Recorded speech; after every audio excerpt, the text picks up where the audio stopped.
ನಿಮ್ಮ ಬಿಸ್ನೆಸ್ ಯಾವುದೇ ಇರಲಿ ಅದನ್ನು ಪ್ರಚಾರ ಮಾಡಬೇಕಾದ್ರೆ ಸುಮನ್ ಟಿವಿಯಿಂದಲೇ ಸಾಧ್ಯ. ಕೂಡಲೇ ಸಂಪರ್ಕಿಸಿ.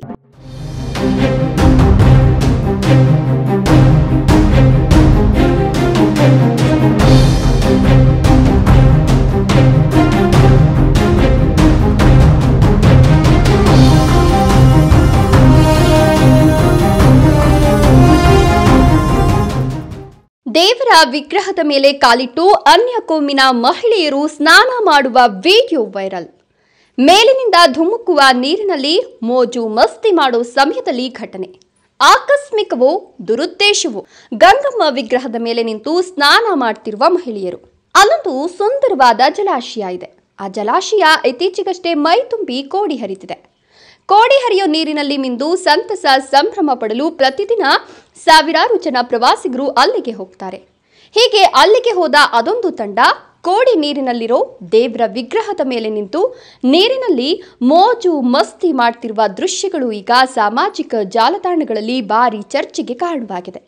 ಇದು ಇತಿಹಾಸ ಪ್ರಸಿದ್ಧ ಶ್ರೀ ಲಕ್ಷ್ಮೀ ವೆಂಕಟೇಶ್ವರ ಸ್ವಾಮಿ ದೇವಸ್ಥಾನ ಹಾಗೂ ಶಿವ ಪಾರ್ವತಿಯ ಇರ್ತಕ್ಕಂಥ ಪವಿತ್ರವಾದಂತಹ ಕ್ಷೇತ್ರ. ಈ ಸುಮಾರು ನಮ್ಮ ದೇವಸ್ಥಾನದ ಮುಂಭಾಗದಲ್ಲಿರ್ತಕ್ಕಂತಹ ಕೆರೆ ಕಟ್ಟೆ ಏನಿದೆ, ಇದು ಸರ್ವಂ ವಿಶ್ವೇಶ್ವರಯ್ಯವರು ಕಟ್ಟಿಸಿದಂತಹ ಒಂದು ಕೆರೆ ಕಟ್ಟೆ. ಇದಕ್ಕೆ ಮೊದಲಿಗೆ ಹೆಸರು ಬಂದು ಕೋಟಗಾರ್ಲಹಳ್ಳಿ ಅಂತ ಹೆಸರಿಟ್ಟಿತ್ತು. ನಂತರ ಕೆರೆಯನ್ನು ಕಟ್ಟಿದ ನಂತರ ಕೆರೆಗೆ ಒಂದು ನಾಮಕರಣವನ್ನು ಮಾಡಬೇಕು ಅಂತೇಳಿ ವಿಶ್ವೇಶ್ವರಯ್ಯರ ಸಂಕಲ್ಪವನ್ನು ಮಾಡಿದಾಗ ಇಲ್ಲಿದ್ದಂತಹ ಶ್ರೀನಿವಾಸನನ್ನು ನೋಡಿ, ಏಕೆ ಅಂತಂದರೆ ಬ್ರಾಹ್ಮಿನ್ಸ್ ಎಲ್ಲರೂ ಕೂಡ ಶ್ರೀನಿವಾಸ ಅಂತ ಕರೆಯುವಂತಹ ವಾಡಿಕೆ ಇರ್ತಕ್ಕಂಥದ್ದು. ಶ್ರೀನಿವಾಸನ ಇದ್ದ ಒಂದು ಕಾರಣಕ್ಕಾಗಿ ಶ್ರೀನಿವಾಸನ ಸಾಗರ ಅಂತ ಹೇಳಿ ಈ ಕ್ಷೇತ್ರಕ್ಕೆ ಹೆಸರು ಬಂದಿರತಕ್ಕಂಥದ್ದು. 2 ದಿನಗಳ ಹಿಂದೆ ಆ ಕೆರೆ ಕೋಡಿ ಮುಂಭಾಗದಲ್ಲಿರ್ತಕ್ಕಂತಹ ಗಂಗಮ್ಮನ ವಿಗ್ರಹ ಏನು ಮೂಲ ವಿಗ್ರಹ ಏನಿದೆ, ಅಲ್ಲಿ ಈ ಅನ್ಯ ಧರ್ಮದ ಮಹಿಳೆಯರು ಆ ದೇವಿಯ ತಲೆಯ ಮೇಲೆ ಕಾಲನ್ನು ಇಟ್ಟಿರ್ತಕ್ಕಂತಹ ದೃಶ್ಯ ಎಲ್ಲರೂ ಕೂಡ ನೋಡಿರ್ತಕ್ಕಂಥದ್ದು ತುಂಬ ದುಃಖಕರವಾದಂತಹ ಸಂಗತಿ. ಆ ವಿಗ್ರಹದ ತಲೆಯ ಮೇಲೆ ಹೆಣ್ಣು ಮಕ್ಕಳು ಕಾಲನ್ನು ಇಟ್ಟಿರ್ತಕ್ಕಂತಹ ದೃಶ್ಯ ಇದು ನಮಗೆ ತುಂಬ ದುಃಖವಾದಂತಹ ವಿಷಯ. ಅಲ್ಲಿ ಒಂದು ದೇವಾಲಯ ಕೂಡ ಅಂದರೆ ಒಂದು ಗೋಡೆ ಕೂಡ ಇತ್ತು. ಆ ವಿಗ್ರಹದ ಗೋಡೆಯನ್ನು ಕೂಡ ದಬ್ಬಿದೆ. ಇವಾಗ ನೀವು ಕೂಡ ನೋಡ್ಬೋದು, ಆ ವಿಗ್ರಹದ ಮೇಲೆ ಕಿರೀಟ ಭಿನ್ನವಾಗಿದೆ. ಅದು ಆ ಗೋಡೆ ಬಿದ್ದಾಗ ಆಗಿರ್ತಕ್ಕಂತಹ ಭಿನ್ನ ಆಗಿರ್ತಕ್ಕಂಥದ್ದು. ಆವಾಗ ಆ ರೀತಿ ನಡೆದಿರ್ತಕ್ಕಂತಹ ವಿಚಾರ ಇದು. ಅಷ್ಟಕ್ಕೂ ಅಲ್ಲಾಗಿದ್ದಾದ್ರೂ ಏನು ಅಂತ ನೀವೇ ನೋಡಿ. ಹೀಗೆ ಮೈದುಂಬಿ ಹರಿತಿರೋ ಜಲಾಶಯ, ಜಲಪಾತದಂತೆ ಇಳಿಯುತ್ತಿರುವ ಜಲಧಾರೆ ನಡುವೆ ಮೈಯೊಡ್ಡಿ ಕುಣಿದು ಕುಪ್ಪಳಿಸ್ತಿರೋ ಪ್ರವಾಸಿಗರು. ಆದ್ರೆ ಇದೇ ಸಂತಸದಲ್ಲಿ ಎಂಜಾಯ್ ಮಾಡೋ ಮೂಡ್ನಲ್ಲಿ ಎಲ್ಲಿರೋ ಗಂಗಮ್ಮ ದೇವರ ವಿಗ್ರಹದ ಮೇಲೆ ಕಾಲುಗಳನ್ನ ಇಟ್ಟು ಮೋಜು ಮಸ್ತಿ ಮಾಡ್ತಿರೋ ಯುವತಿಯರು. ಈ ಘಟನೆ ನಡೆದಿರೋದು ಚಿಕ್ಕಬಳ್ಳಾಪುರದ ಶ್ರೀನಿವಾಸ ಸಾಗರ ಜಲಾಶಯದ ಬಳಿ. ಕಳೆದ 3 ದಿನಗಳ ಹಿಂದೆ ಮಳೆಗೆ ಶ್ರೀನಿವಾಸ ಸಾಗರ ಜಲಾಶಯ ಕೋಡಿ ಹರಿದು ನೀರು ಧುಮುಕ್ತಿದೆ. ಇದೇ ನೀರಿನಲ್ಲಿ ಆಟ ಆಡಲು ಸಾವಿರಾರು ಮಂದಿ ಪ್ರವಾಸಿಗರು ಆಗಮಿಸುತ್ತಿದ್ದಾರೆ. ಆದರೆ ಆಟವಾಡುವ ವೇಳೆ ಅನ್ಯ ಕೋಮಿನ ಕುಟುಂಬದ ಸದಸ್ಯರ ಗುಂಪಿನಲ್ಲಿದ್ದ 2 ಯುವತಿಯರು ಗಂಗಮ್ಮ ದೇವಿಯ ವಿಗ್ರಹದ ತಲೆಯ ಮೇಲೆ ಕಾಲುಗಳನ್ನು ಇಟ್ಕೊಂಡು ಜಲಾಶಯದ ತಡೆಗೋಡೆಗೆ ಮೈಯೊಡ್ಡಿ ಧುಮ್ಮಿಕ್ಕೋ ನೀರಿನಲ್ಲಿ ಮೈಮನ ತಣಿಸಿಕೊಂಡು ದುರ್ವರ್ತನೆ ತೋರಿದ್ದಾರೆ ಎನ್ನುವ ಆರೋಪ ಕೇಳಿಬಂದಿದೆ. ನಮಸ್ಕಾರ. ಇವತ್ತು ಶ್ರೀನಿವಾಸ ಸಾಗರ ತುಂಬಿರುವಂಥದ್ದು ನಮ್ಮ ಭಾಗದಲ್ಲಿ ತುಂಬ ಜನಕ್ಕೆ ಸಂತೋಷ ಆಗಿದೆ. ಇವತ್ತು ನಮ್ಮ ಕರ್ನಾಟಕ ರಾಜ್ಯಾದ್ಯಂತ ಕೆಲವು ಜಿಲ್ಲೆಗಳಿಂದ ಇವತ್ತು ಪ್ರವಾಸಿಗರು ಬರ್ತಾ ಇದ್ದಾರೆ. ಇವತ್ತು ಮಿನಿ KRS ಅಂತಂದರೆ ತಪ್ಪಾಗಲಾರ್ದು. ಅಂತಹ ಸುಂದರ ತಾಣದಲ್ಲಿ ಬಂದುಬಿಟ್ಟು ಇವತ್ತು ನಿನ್ನೆಯಿಂದ ಆಗಿರುವಂಥದ್ದು ತುಂಬ ನೋವಾಗಿದೆ. ಗಂಗಮ್ಮ ದೇವಿ, ನಾವು ದೇವರು ಅಂತಂದರೆ ದೇವಸ್ಥಾನದ ಮುಂದೆ ಚಪ್ಪಲಿ ಬಿಡೋಕೆ ಕೂಡ ಇರ್ತೀವಿ. ಅಂಥದ್ರಲ್ಲಿ ದೇವ್ರ ಮೇಲೆ ಕಾಲಿಡೋದು ಅಂತಂದರೆ ತುಂಬ ನೋವಾಗುತ್ತೆ. ಅದೇ ರೀತಿ ಇವತ್ತು ಆಗಿರುವಂತಹ ಘಟನೆಯನ್ನು ಆ ಸಮಾಜದ, ಆ ಧರ್ಮದ ಮುಖಂಡರಾಗಲಿ ಯಾರೂ ಖಂಡಿಸ್ತಾ ಇಲ್ಲ, ವಿಷಾದ ವ್ಯಕ್ತಪಡಿಸ್ತಾ ಇಲ್ಲ. ತುಂಬ ನೋವಾಗ್ತಾ ಇದೆ. ಅವ್ರ ಕಡೆಯಿಂದ ಏನಾದರೂ ಒಂದು ವಿಷಾದ ವ್ಯಕ್ತಪಡಿಸ್ತಾರೇನೋ ಅಂತ ನಾವು ಅಂದ್ಕೊಂಡಿದ್ವಿ. ಅದೇ ರೀತಿ ಏನಾದರೂ ನಮ್ಮ ಧರ್ಮದವರು ಬಾಯಿ ತಪ್ಪಿನಿಂದ ಏನಾದರೂ ಮಾತಾಡದಂಥ ಸಮಯದಲ್ಲಿ ಹಲವಾರು ಘಟನೆಗಳು ಈ ರಾಜ್ಯದಲ್ಲಿ ಕಂಡಿದ್ದೀರಿ. ಒಂದು ದೇವಾಲಯಗಳ ಮೇಲೆ ಕಲ್ಲೆಸೆಯೋದಂತಾಗಿರ್ಬೋದು, ಅನೇಕ ದುರ್ಘಟನೆಗಳು ನಡೆದಿದೆ ಈ ರಾಜ್ಯದಲ್ಲಿ. ಅದರಿಂದ ಆ ಸಮಾಜದ ಮುಖಂಡರುಗಳು ಆ ಮಕ್ಕಳಿಗೆ ಗೊತ್ತಿದೆಯೋ ಗೊತ್ತಿಲ್ಲದ ಆಗಿದೆಯೋ ಒಂದು ವಿಷಾದ ವ್ಯಕ್ತಪಡಿಸಿ ಅವ್ರಿಗೆ ಬುದ್ಧಿ ಹೇಳಬೇಕು. ಅದೇ ರೀತಿ ನಮ್ಮ ಪೊಲೀಸ್ ಇಲಾಖೆಯವರು ಅವ್ರನ್ನ ಕರೆಸಿ, ಅವ್ರದ್ದು ಮನೆಯವರು ಹಿರಿಯರನ್ನ ಕರೆಸಿ ಒಂದು ಬುದ್ಧಿವಾದ ಹೇಳಬೇಕು. ಮುಂದೆ ಈ ರೀತಿ ಆಗದಂತೆ ಇಲ್ಲೊಂದು ಜಾಗೃತಿ ವಹಿಸಬೇಕು ಪೊಲೀಸ್ ಇಲಾಖೆ ಹಾಗೂ ನಮ್ಮ ಸಣ್ಣ ನೀರಾವರಿ ಇಲಾಖೆಯವರು ತುಂಬ ಇದು ಮಾಡಬೇಕು. ಇಲ್ಲಿ ಶ್ರೀನಿವಾಸ ಸಾಗರ ಜಲಾಶಯ ಪ್ರಸಿದ್ಧ ಪ್ರವಾಸಿ ತಾಣ. ಮಳೆ ಬಂದು ಜಲಾಶಯ ಕೋಡಿ ಹರಿದಾಗ ಸಾವಿರಾರು ಮಂದಿ ಪ್ರವಾಸಿಗರು ಆಗಮಿಸುತ್ತಾರೆ. ಇದೇ ನೀರಲ್ಲಿ ಮೈಯೊಡ್ಡಿ ಆಟವಾಡೋದು ಸಾಮಾನ್ಯ.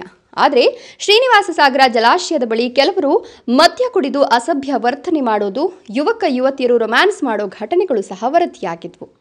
ಒಂದು ರೀತಿ ಹೇಳಬೇಕು ಅಂತಂದ್ರೆ ಇದು ಕ್ಷೇತ್ರ ಅಲ್ಲ, ಒಂದು ಪಬ್ ಅಂತ ಹೇಳ್ಬೋದು.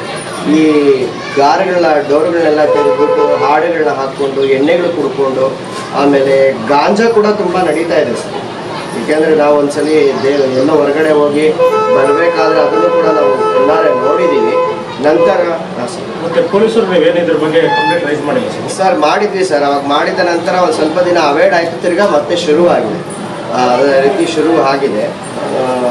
ಅದನ್ನು ಕೂಡ ನಾವು ಗಮನಕ್ಕೆ ತಗೊಂಡ್ಬಂದಿದ್ದೀವಿ. ಇಲ್ಲಿ ಪಂಚಾಯತ್ ಅಧ್ಯಕ್ಷರಾಗಲಿ, ಇಲ್ಲಿರೋರು ಲೋಕಲ್ ಗ್ರಾಮಸ್ಥರಾಗಲಿ ಇದ್ರ ಮೇಲೆ ಏನು ಆಕ್ಷನ್ ತಗೋಬೇಕಂತ ಏನಾದ್ರು ಯಾರು ಕಲಿಸ್ತಾ ಇಲ್ವಾ ಸರ್? ಇಲ್ಲ ಪಾಪ, ನಮ್ಮ ಅಧ್ಯಕ್ಷರಿಗೆ ಕೂಡ ನಾವು ಹೇಳಿದ್ವಿ. ಅವರು ಕೂಡ ಅದರ ಬಗ್ಗೆ ಸ್ವಲ್ಪ ಗಮನ ತಗೊಂಡು, ನಂತರ ಗಾಡಿಗಳೆಲ್ಲ ಜಾಸ್ತಿ ಬರ್ತಾ ಇರೋದನ್ನ ಕೂಡ ಅವ್ರ ಗಮನಕ್ಕೆ ನಾವು ತಗೊಂಡ್ಬಂದಿದ್ವಿ. ಅದನ್ನು ಕೂಡ ಅವ್ರ ಪಾಪ ಅದೆಲ್ಲ ಮಾಡ್ತಾ ಇದ್ದಾರೆ. ಏನಪ್ಪಾ ಅಂತಂದ್ರೆ ಆ ಟೋಲ್ ತಗೊಳ್ಳೋ ಅಂತ ಅವ್ರು ಏನು ಮಾಡ್ತಾ ಇದ್ದಾರೆ, ಇತ್ತೀಚೆಗೆ ಅಲ್ಲಿ ಒಂದು ದೊಡ್ಡ ಒಂದು ಗ್ರೌಂಡ್ ಇದೆ, ಅಲ್ಲಿ ಕಾರುಗಳನ್ನ ಗಾಡಿಗಳನ್ನ ಬಿಡ್ತಾ ಇಲ್ಲ, ಎಲ್ಲ ಕೆಳಕ್ಕೆ ಬಿಡ್ತಾ ಇದ್ದಾರೆ. ಅದು ಅಧ್ಯಕ್ಷರಿಗೂ ಹೇಳಿದ್ವಿ, ಪಾಪ ಅವರು ಹೇಳ್ತಾ ಇದ್ದಾರೆ, ಆದರೆ ಅವರು ಆ ರೀತಿ ನಡೆಸ್ತಾ ಇದ್ದಾರೆ ಸರ್. ಶ್ರೀನಿವಾಸ ಸಾಗರ ಜಲಾಶಯ ಪ್ರವಾಸಿ ತಾಣವಷ್ಟೇ ಅಲ್ಲ, ಜಲಾಶಯದ ಪಕ್ಕದಲ್ಲೇ ಪುರಾತನ ಪ್ರಸಿದ್ಧ ಶ್ರೀ ಲಕ್ಷ್ಮೀ ವೆಂಕಟರಮಣ ಸ್ವಾಮಿ ದೇವಾಲಯವಿದ್ದು ಧಾರ್ಮಿಕ ಕ್ಷೇತ್ರವೂ ಹೌದು. ಆದರೆ ಇಂತಹ ಪುಣ್ಯ ಪ್ರಸಿದ್ಧ ಪ್ರವಾಸಿ ತಾಣದಲ್ಲಿ ನಡೆದ ಈ ಘಟನೆಯ ವಿಡಿಯೋಗಳು ಸಾಮಾಜಿಕ ಜಾಲತಾಣಗಳಲ್ಲಿ ವೈರಲ್ ಆಗ್ತಿದ್ದು ಸಾಕಷ್ಟು ಆಕ್ರೋಶಕ್ಕೆ ಕಾರಣವಾಗ್ತಿದೆ. ನಮಸ್ಕಾರ, ನನ್ನ ಹೆಸರು ದಿನೇಶ್ ಅಂತ.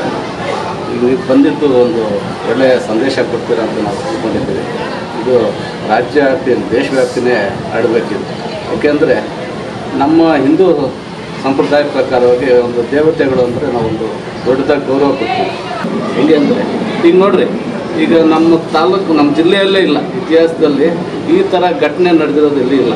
ಆದರೂ ಕೂಡ ಮೊನ್ನೆ ನಡೆದಿರೋ ಇದರಲ್ಲಿ ಭಾರಿ ನೋವಾಗ್ತದೆ. ಇಲ್ಲಿ ಅಂತೀರಾ, ಗೊತ್ತಿದ್ದು ಇನ್ನೇನಲ್ಲಿ ವಿಗ್ರಹ ಏನೋ ಕಾಣ್ದಂಗಿರೋ ವಿಗ್ರಹ ಆದರೆ ಇದಾದರೆ ನಾವು ಏನೋ ತಪ್ಪಾಯ್ತಪ್ಪ ಅನ್ಬೋದು. ಅದು ಏನೋ ಯಾರೋ ನಮ್ಮ ಸ್ನೇಹಿತರು ಯಾರೋ ಮಾಡಿರ್ತಾರೆ, ವಿಡಿಯೋ ಮಾಡಿದ್ದಾರೆ, ಚೆನ್ನಾಗಿ ಮಾಡಿದ್ದಾರೆ. ಅದು ಅವ್ರು ಏನೇನೋ ಚಟುವಟಿಕೆಗಳು ಮಾಡವ್ರೆ, ಯಾವ ಥರ ಇದು ಮಾಡವ್ರೆ, ಅದು ನೋಡಿದವಾಗ ಅವರು ದುರಾಧಿಕಾರದಲ್ಲಿ ಮಾಡೋದು ಕಾಣಿಸ್ತಾ ಇದೆ. ಯಾವ ಥರ ಅಂದರೆ ಈಗ ಉದ್ದೇಶಪೂರ್ವಕವಾಗಿ ಒಳ್ಳೆ ಗೊತ್ತಿದ್ದು ಮಾಡಿದರೆ ಅವ್ರಿಗೂ ಒಳ್ಳೆ ಶಿಕ್ಷಣ ಕೊಡಬೇಕು.